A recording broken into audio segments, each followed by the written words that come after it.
topics and opinions expressed on the following show are solely those of the hosts and their guests and not those of W4WN Radio, its employees, or affiliates. We make no recommendations or endorsements for radio show programs, services, or products mentioned on air or on our web. No liability, explicit or implied, shall be extended to W4WN Radio, its employees, or affiliates. Any questions or comments should be directed to those show hosts. Thank you for choosing W4WN Radio. This is Beyond Confidence with your host, Divya Parekh. Do you want to live a more fulfilling life? Do you want to live your legacy and achieve your personal, professional, and financial goals? Well, coming up on Divya Parekh's Beyond Confidence, you will hear real stories of leaders, entrepreneurs, and achievers who have stepped into discomfort, shattered their status quo, and are living the life they want. You will learn how relationships are the key to achieving your aspirations and financial goals. Moving your career or business forward does not have to happen at the expense of your personal or family life, or vice versa. Learn more at www.divyaparekh.com, and you can connect with Divya at contact@divyaparekh.com. This is Beyond Confidence, and now here's your host, Divya Parekh. Good morning, listeners. It's Tuesday, and I'm here with you. Of course, it's one of my favorite mornings. It's a bit chilly where I'm at, and yet it makes you be grateful for those warm, sunny days, and especially fall. I love fall. It gets really nice and warm in the afternoon, and then you have got those chilly mornings and evenings. So I want to thank each and every one of you who have got our books. And I also want to thank each and every one of you who listens to our podcast, because recently we found out that our podcast is in top 10% globally. Yes, top 10% globally. So thank you. And also thank you for getting our books, because here's what I'll share with you. Not only the Entrepreneur's Garden is going to make your life the best life you can live, regardless whether you're an entrepreneur or not, because it's going to help you walk through different relationships, whether it's with money or whether it's with yourself, or whether it is with results or time or your life. And Expert to Influencer helps you become the influencer, not just with likes and numbers, but with someone that teaches you how to position yourself so that you can drive impact. I'm all about impact, and that's why when you get the books and leave us reviews on Amazon, more books are sold. And what we do is we take partial profits and help entrepreneurs at kiva.org. So it's a win-win situation. Everybody wins. And also remember to keep that kindness circle going. Really, really important. And today I want to highlight Jeremy, who is one of our listeners, and he shared his kindness story. So what he shared was that he was at Home Depot, and then he saw that this probably young gentleman, he had started working at Home Depot probably a month, and he didn't know how to help Jeremy when Jeremy was there and he was feeling flustered. So what Jeremy did was Jeremy put him at ease and said that, okay, why don't you take your time and walk me through? So remember that little kindness goes a long way. So yes, Jeremy was in a rush, but he recognized that this new associate was a newbie. And because he was somebody new at his job, the customer took that time to put him at ease. And I guarantee you that that young gentleman is going to remember that interaction for the rest of his life. So keep that kindness going and keep your stories coming, and we will be sharing your stories with everyone on Tuesday morning. So let's welcome our guest. Welcome, Douglas. Divya, welcome to you, and thank you very much for having me on the show today. Oh, it's a pleasure. So usually we start out at the childhood. So do you recall any moment when you were young that stands out for you even today? Yes, I do. And actually, it relates very closely to what we're talking about today. So when I was young, I was actually in bed one evening, just getting ready to go to sleep. And Hmm. my parents' bedroom is not far away. And I heard my father say, "I'm having a heart attack." Oh.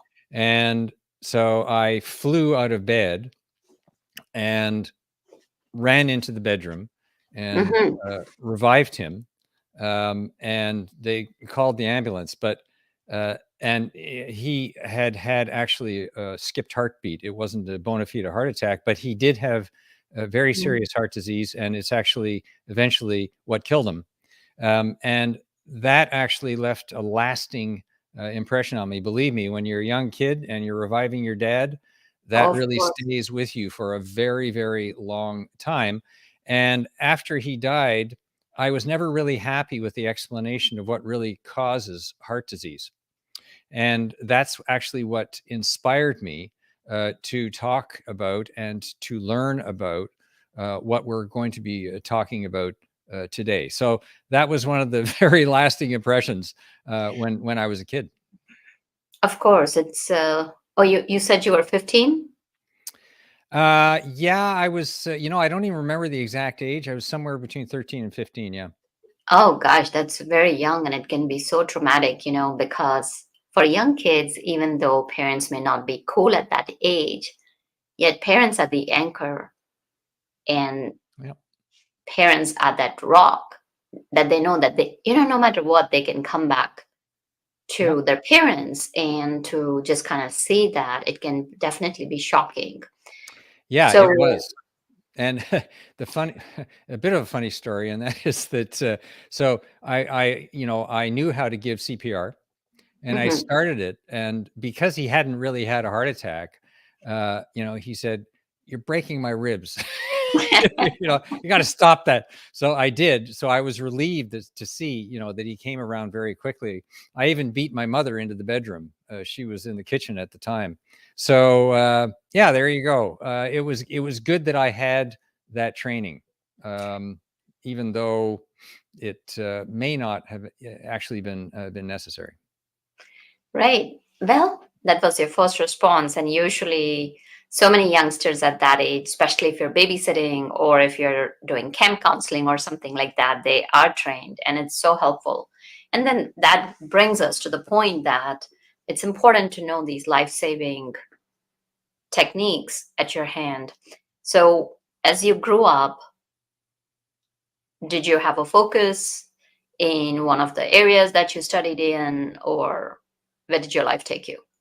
Well, actually, I started out in pre-medicine. I was inspired, partly by this issue that we had just talked about, and also I had been working with disabled kids for quite some Mm. time. But then I discovered I was really terrible at chemistry. and and that's because I had horrible chemistry. And speaks to what you're talking about. I had horrible chemistry teachers all the way through school, right from the start, and it kind of doomed me. So I actually moved on to other things, but I never forgot the healthcare side of things, and actually in quite early in my later life, that's the path I went down, but in a very different way, and that was through the environment and the impacts of the environment on our health, which is what we're going to be talking about today. Because in actual fact, um, heart disease is at its core an environmental disease. It's caused by environmental factors. You can be genetically disposed to it, but that doesn't mean you're going to get it.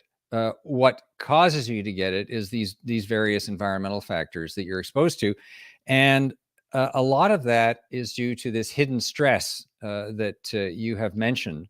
And this hidden stress is stuff that you don't see, you don't smell, you don't feel it. It starts at birth, and it starts to eat away at you.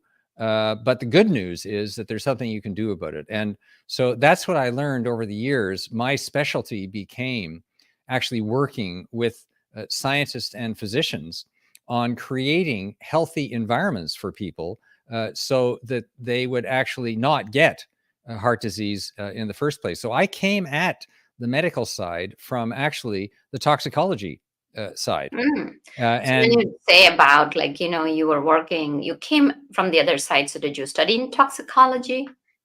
I didn't. What I did was I ended up managing the scientists and the physicians who were working on toxicology. I was the guy that they love to hate because it's like herding cats.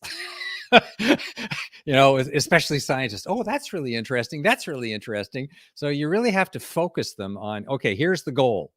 And it takes a little bit of doing, especially when you're working with, like, for example, companies, because they're Right. looking for So tell us a little results. bit about that. Yeah, and they're looking for results, and the scientists are, well, it could be this and it could be that, and we're not really sure. And that's definitely not what your clients want to hear. So steering that road between scientific accuracy and making company clients feel as though you're doing the right thing, and not just company clients, but government clients as well, that is a real challenge. And that's what I did for several decades. I taught Mm. designers and company experts how to design healthy products and environments to improve people's health, which is sorely missing in a lot of environmental initiatives. It's funny, but a lot of environmentalists have this glass wall between health and environment that somehow,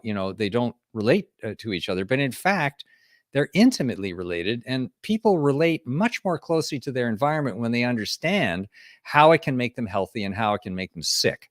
And that is why I decided to focus on that area. That was the theme running through the different companies and organizations that I started and managed over the years. So, and then that makes sense. So tell us about when you talk about there's this hidden stress in the environment. What is that? Well, the way I found this hidden stress was actually through the work on healthy products and toxins, because the scientists I worked with, who are from around the world, we actually developed the first certification protocol that was very strict on creating healthy products. And that certification protocol is recognized today by the US EPA. So we developed that many, many years ago, and we've been using it ever since to help people develop these healthy products. So as I was doing that, and keep in mind, I always had my father's health in the Yeah. background and what happened to him, I began to realize that actually there was a really close link between these stresses, these hidden stresses, and I'll explain that just right now. So these hidden stresses are two things. The first one is low levels of toxic metals. Now, the reason I say low levels is because sometimes when people hear toxic metals, they think of metal poisoning. This is not metal poisoning. This is what the American Heart Association has just recently identified as one of the major new threats to human health. And that is low levels of what is known as heavy metals. These heavy metals include, for example, lead, cadmium, Cadmium, and mercury, arsenic. arsenic. Yeah. Okay. And people who think that we've managed to get lead, for example, out of products, Hmm. just because we got it out of leaded gasoline many, many decades ago, there's a lot of other products that contain them. And just to give you one example, this year, Consumer Reports found after a 5-year study that, guess what? Baby foods are Baby foods. popular baby foods Hmm. are contaminated with these heavy metals, and pretty high levels as And well. can you tell us how are they contaminated? Is it the water they're using? Is it some ingredients that's going into the products? Right. That's the best question, because these have been with us ever since humans began to walk the face of the earth. Ever since we discovered fire and we started undertaking farming, we actually started uptaking these metals. And even before that, we were uptaking them because they occur naturally in the environment. And so they leach from the soil into water, and agricultural products take them up. as they take up nutrients. So, and if you are lighting a fire, you know that nice fire smoky smell that everybody likes because we've been trained for thousands of years that it keeps us warm? That's full of heavy metals. And so all of these ancient populations that were cooking and heating with these fires and had smoke all around, they were getting this heavy metal in them, and it builds up, it bioaccumulates in you. And that explains a lot why at first you don't notice it. It starts from birth. And then as you get older, it starts to build up in you. And then you start to develop these chronic conditions like inflammation. And a lot of times, your physician won't know what is triggering this. And that's because, and again, I refer back to the American Heart Association, who have said most healthcare providers today are not familiar with how to test for, diagnose, treat, or prevent low levels of heavy metal contamination. And that's why they've rung the alarm bell on it, because they have direct evidence of two things. Number one, it triggers heart disease based on 100 years of studies. But number two, when diabetic heart patients who have blockages in their arteries are treated for this and these metals are taken out of their body, they get better. And so here you have this very close link between treating an environmental hazard and patients improving. And that's why the AHA decided this year to come out with this official scientific statement saying, we have a new problem and we have some solutions to it. And so this is really exciting stuff. So that's in a nutshell, that's the toxic metal side. The other side of that, which we won't talk about as much today, but it's very important, is chronic infections, low-level infections. Some of them are, like plain everyday things like gingivitis, the stuff that gives you bad breath. Well, guess what? A lot of people with neurological conditions have been found to have the gingivitis bacterium in their brain, like 100% of them. And so what happens is you get this, what I call this total stress load, which is this combination of all of these hidden infections and these hidden metals, and they start to build up in you. And now it starts to become clear to people why they start to slow down as they hit their 30s, because all of this stuff is building up in you. And yet standard medical systems are not designed to look for this stuff. So this is, even though this has been known for years and years and years to scientists and researchers, the medical community is just beginning to wake up to it. And very recently, just a few months ago, in The Lancet, a new study was published showing that lead is actually ahead of smoking and cholesterol as a cause of death in heart disease. Can you imagine that? So Well, very interesting. So you Yeah. have mentioned about, I'm sure that you know my next question. How can people get tested for the lead metals That's a and great question. or for any other heavy metals for Yeah, that that's matter? a And great what question. are the solutions? Like, let's Right. say, without going to the doctor, what can people do in the day-to-day lives? Well, the great thing is that there's a ton of things that you can do, but I'm going to answer your first question first on the testing. The interesting thing is that most physicians they do a blood test they're trained to look for metal poisoning. So if they suspect any kind of metal poisoning, then they will do a blood test. The problem with these contaminations is they're not in your blood. They're in your tissue. That's where they lodge. So basically, you're breathing them in all the time from air pollution, from wildfire smoke, from smoking, from being near people who are smoking, from car tire dust that contains high levels of heavy metals. So from contamination in water. So all of this stuff is going in to your body, and it's building up, but it's not building up to the levels that cause metal poisoning, and that's the problem. It's a sort of a Dr. Jekyll and Mr. Hyde thing. It's this hidden stress. So actually, interestingly, there is a test that's available around the world in many, many places for this, and it is called a provocation test. Now, the provocation test or the challenge test involves infusing something called a chelator. chelator is actually a Greek word for to grab with a claw. So what this stuff does is it chemically grabs the heavy metals and takes it out, and you pee it out in your urine. And they measure that in your urine. Now, how did they find that out? How did they find out the link between, people getting better and this test? Well, the way they did it was that the test is actually also part of the therapy. It's just a lot shorter. It's a quicker test. So when they were giving them the therapy, as they got better, they discovered that high levels of heavy metals were coming out in their urine.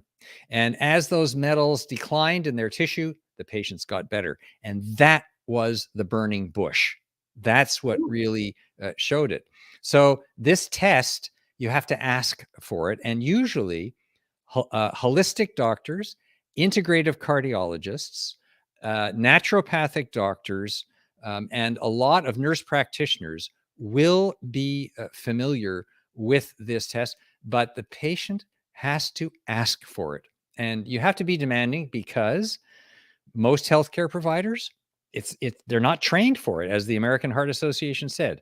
And a lot of them still think that this type of thing is unproven. There's no clinical trials to show, and that is old stuff.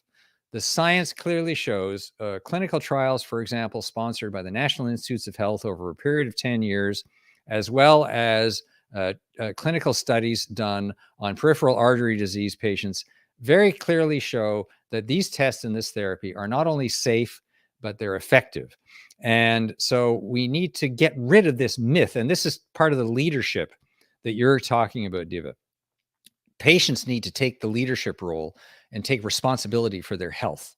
If your healthcare provider has never heard of this, inform them. This is what you can do as a patient. And if they don't like what they're seeing or hearing, get a second opinion. And that's not me talking again. This is the physicians who are working on these things. I'm not a physician myself, as I mentioned earlier, but I have a lot of experience with looking for these toxic metals. So that's how the testing works. Now, to your second question, what other things can people do about this? Well, there's really one simple thing that everybody can do, and that is improve the air quality in your house, your car, and your office. So how do you do that?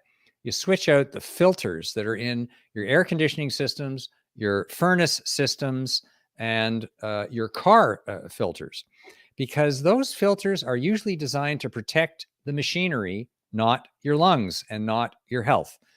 They're designed to protect the machinery from the bigger stuff so it doesn't gum up the works, but the smaller stuff gets through. And that's the nasty stuff that has these heavy metals connected to it, and also the viruses and pathogens. There's a lot of awareness around this now because of COVID, et cetera, et cetera. So you want to stop this stuff from getting into you. And one of the most effective ways to do it is to get a better filter that captures these small particles. And most air conditioning service organizations and Home Depots will have these high quality filters. So consumers can actually take this in their own hands and do a big favor, not only for themselves, but for their kids, because kids are especially susceptible to this, even though it doesn't show up many, many years later.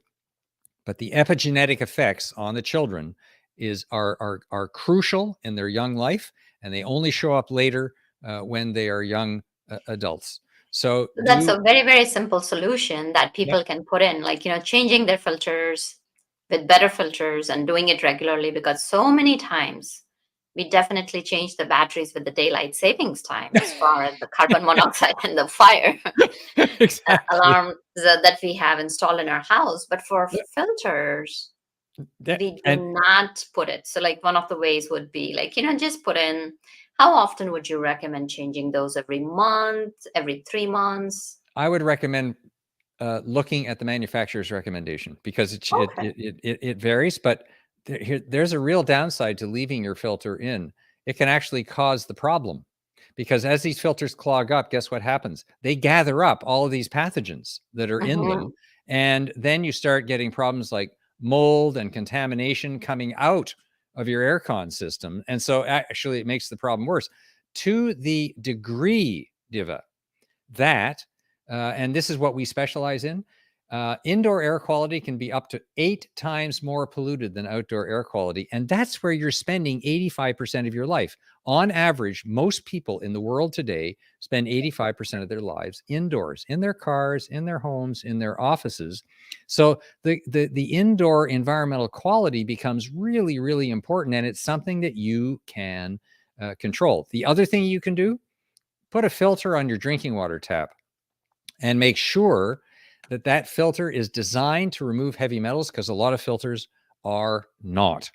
So again, read the instructions, read the manufacturer's information, and go to Consumer Reports and go to the US EPA website, but not just the US EPA website, the Canadian website, a lot of websites of environmental agencies in India and in Europe, will have this information available. So people have this information at their fingertips. They just need to go and do it. And I'll just add one little thing. And that is, some people say, oh, well, that sounds expensive. I always say, expensive compared to what? The hidden medical costs of getting sick, of your children getting sick, of their asthma getting worse, of your diabetic father or mother falling ill and going to hospital. No, this is an infinitesimal cost and a huge benefit. And by the way, for building owners, improved indoor air quality has proven to be a value proposition. The buildings that have improved indoor environmental quality sell for more, their rental space rents for more, and the owners who are also users, like, for example, owner-operators of buildings, have a reduced sickness rate in their buildings, which translates into real cash and improved performance, Divya. So getting back to the business side, if you're a leader, you want to do this. And so those are all examples of what people can do right now. Yeah, no, these are some great examples. And you were mentioning about a test that you can show, which is a 1-minute test. Tell us about that. Oh, okay. Well, Beyond Confidence, a great name for your show. In order to be confident, we want to look and feel our best, right? And a lot of that involves your appearance. So I want everybody, and you too, to do this little 10-second little test. So you take the back of your hand and you pinch the skin between your thumb and your forefinger like this, and you just hold it up for 2 or 3 seconds and you let it go. Okay. So in a younger person, like you, for example, it's going to snap back pretty fast. In an older person like me, you saw how slowly it went down. Now, most people are told that to look their best, they need to repair the collagen in their skin and in their body, right? You've heard that time and time again. Mm-hmm. But that's not correct. The reason that people are told that is because the cosmetics companies and the supplement manufacturers who are trying to fix your skin and all the flexibility throughout your body, which we'll talk about in a moment, don't know how to fix the real stuff that is doing that snaps this stuff back. And it's the same stuff that is in your arteries and your organs, including your heart and your lungs. It drives every breath you take and every step you make. It is not collagen. Collagen provides strength and rigidity to your skin and your arteries and everything else, but it doesn't provide elasticity. What provides elasticity is something known as elastin fiber. Elastin fiber is the longest lasting fiber in your body. It expands and contracts to 8 times its standing length in a fraction of a second, billions of times in your lifetime. I call it the elastic of life. And it is a truly remarkable thing. And guess what?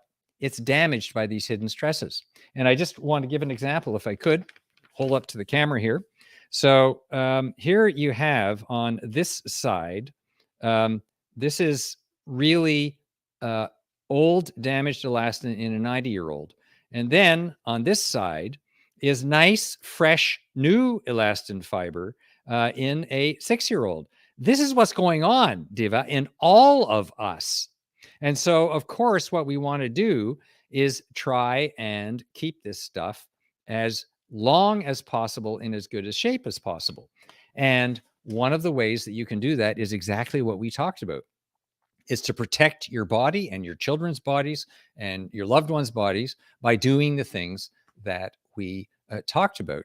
But on the therapeutic side, it has been a problem. That's why they're selling all the collagen stuff, because no one knew how to fix this elastic fiber. And to be clear, elastic fiber is the stuff that allows your arteries to expand and contract to help your heart pump blood. And when I go like this, that's elastic fiber.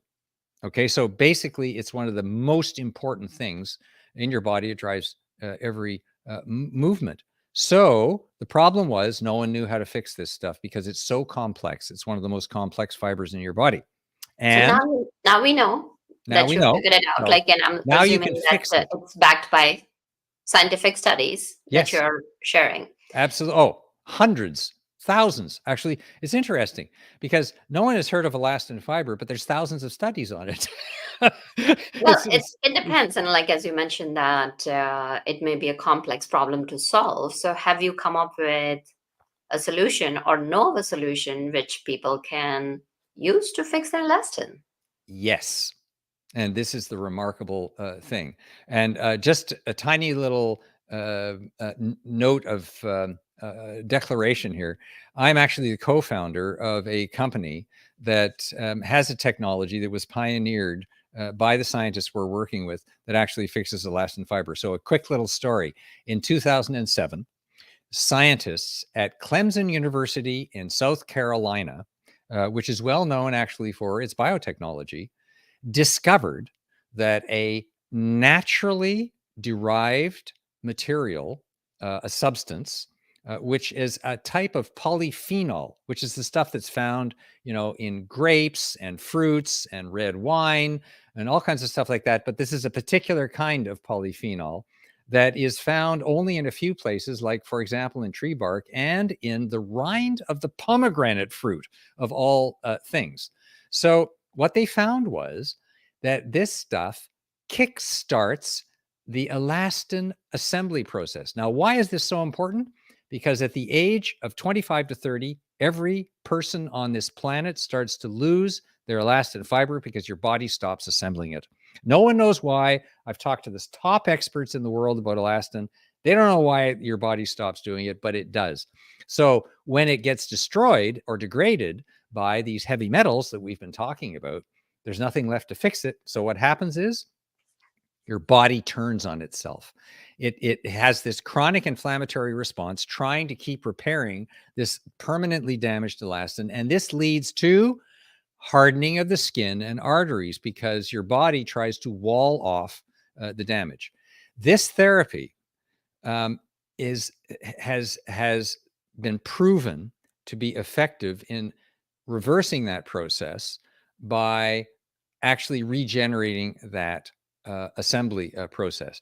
And another therapy has been proven effective in getting that hardening away from the elastic fiber. So there's actually two therapies. One is the repair therapy that that reverses the hardening process. And the other is the restorative therapy that kickstarts the process. Now, that was in 2007, and it was only this year that the first clinical in-human study was performed for a very important illness that millions and millions, 50 million people around the world have. You've probably heard of it for sure. It's called aneurysms. Aneurysms are really dangerous. There are these bulges in the artery, and they can burst. And when they burst, they're quite often fatal. And there is no therapy for them aside from very risky and dangerous, surgery. So what has happened is that the first clinical study showed that aneurysms can be prevented from bursting by repairing the elastin fiber in the artery. This is a remarkable finding. It's really encouraging for millions of people, and it will probably go into the clinic in the next 2 to 3 years. That is our sister company, and that they actually licensed the technology only for aneurysms from Clemson University, and congratulations to them. This is a wonderful breakthrough. Our company is focusing on the entire arterial tree because this is happening all through your body.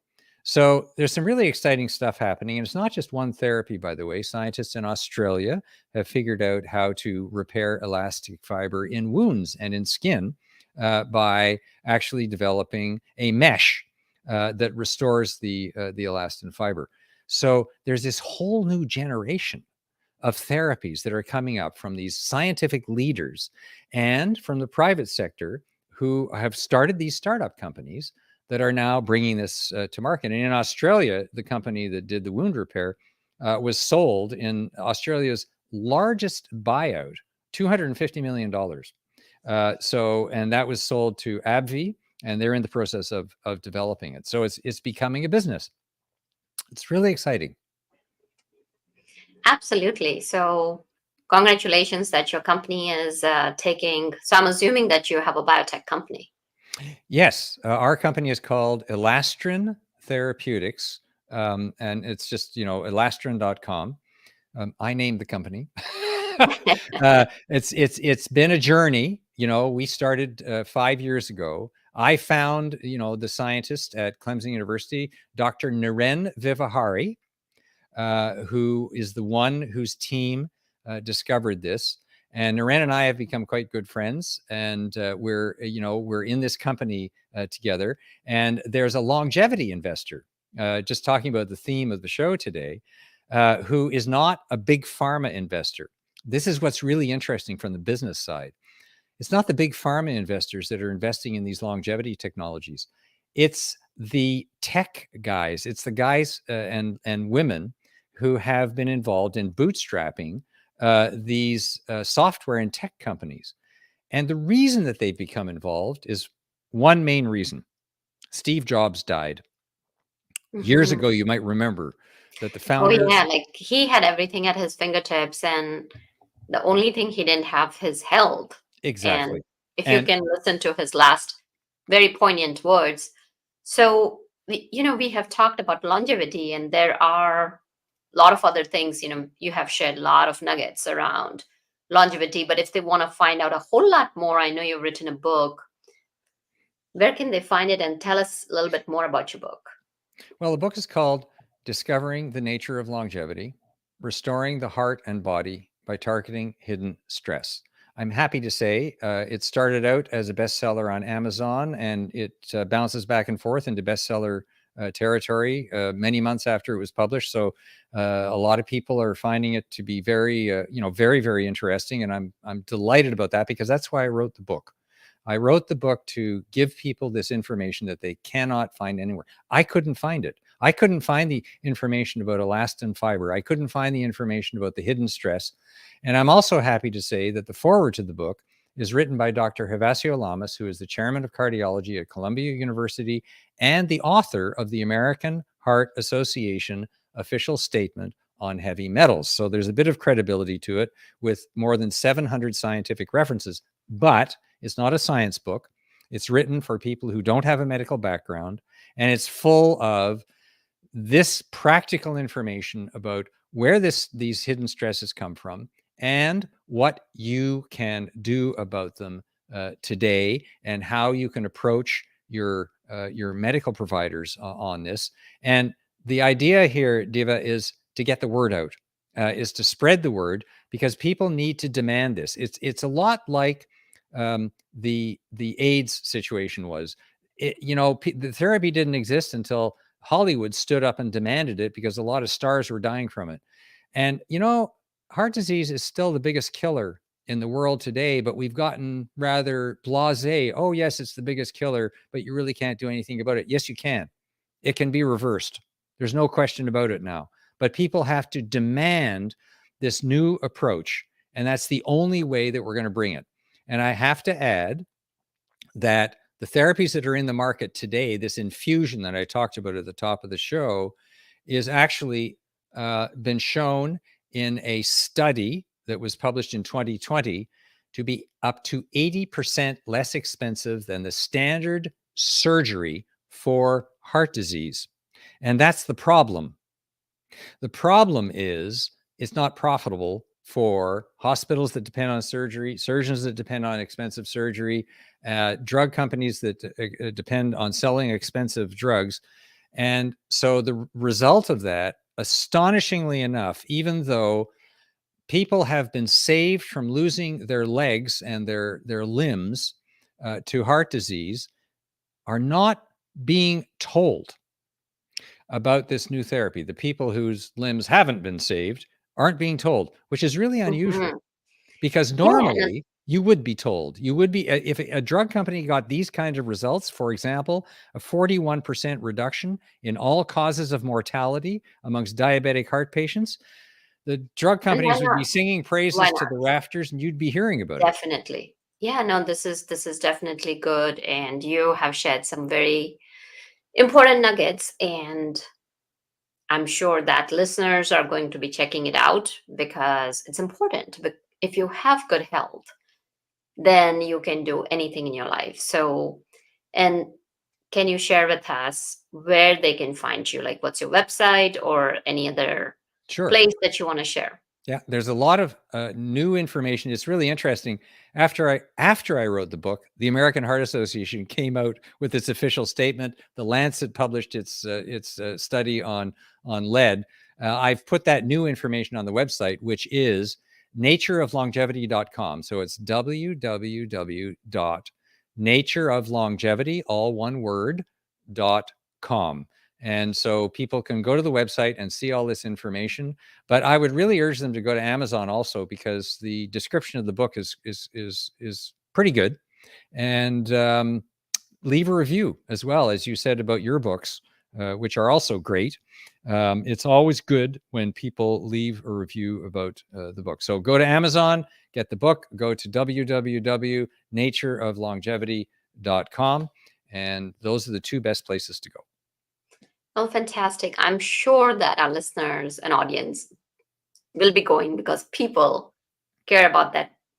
You know, they're healthy, they look good, and you can't look good if you're not feeling well. Exactly. So thank you for bringing this important topic to us. And thank you for joining us, Douglas. Diva, thank you for bringing this important topic to people and for having me on the show to talk about this. You've done a great service.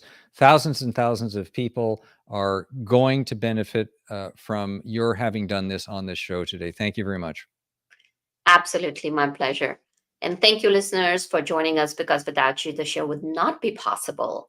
And keep those comments and keep those requests coming in as to how we can make your life better and how can we help you. And thank you, Juan, for making the show technically possible.